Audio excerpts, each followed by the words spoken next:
One of the genres I've really come to appreciate in more compact forms in the past generation has been strategy games.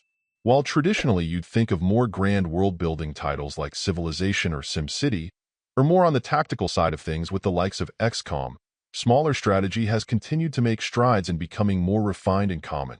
One avenue that really helps with this are roguelike strategy titles, primarily including deck builders, but there have been other flavors as well. Metal Slug Attack Reloaded is one such alternative compact strategy flavor, with a head-to-head take on a variation of tower defense that I've seen in other titles, though this absolutely has more for retro fans to latch onto.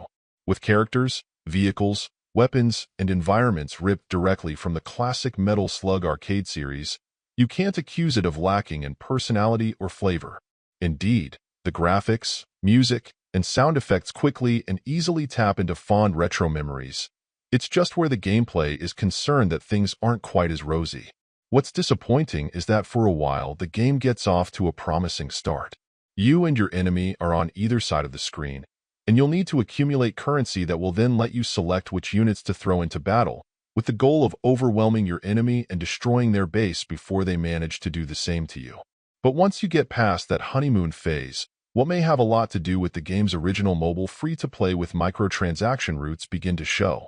You'll begin to have to dive into a rabbit hole of management screens, different resources, currencies, units, upgrades for all sorts of things, trying to get new units in something of a gacha game format, and more.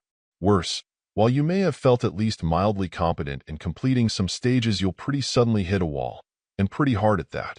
What struck me was that while I'd been successful, I hadn't really even upgraded much of anything. But once I moved to the next campaign, I dove into it all, thinking I'd made some good general choices to keep me ahead of the competitiveness curve, but then promptly got curb-stomped.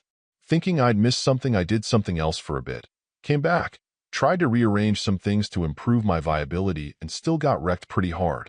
There's nothing wrong with games being difficult, even when they may be discouragingly so. That said, when it happens quite suddenly, seemingly pretty early in your playtime, and that's accompanied by you drowning in an avalanche of screens with things to manage, the game loses its simple charms and appeal in a hurry. What could have been a middling strategy challenge that nostalgic lovers of all things Metal Slug could simply kick back and enjoy became weirdly aggressive, and playing out in a much tougher and less enjoyable fashion than some of its more moderate contemporaries. I love my Metal Slug, but in the end this particular variation on the series just seems to be an unbalanced mess.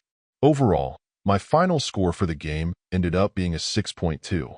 And if you're interested in picking it up, it's currently available on the Switch eShop for $9.99. Thank you for taking the time to listen to this review. And if you'd like more information or ideas of indie games worth checking out on Switch, be sure to click on the link provided in the description. Until next time.